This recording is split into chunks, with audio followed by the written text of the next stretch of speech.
everyone, this is Teacher Lorna.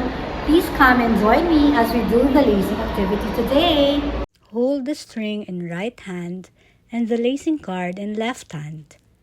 Insert the string under the hole. Pull the string all the way up. Insert the string over the next hole and do the same procedure until the last hole.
I hope you learned something today.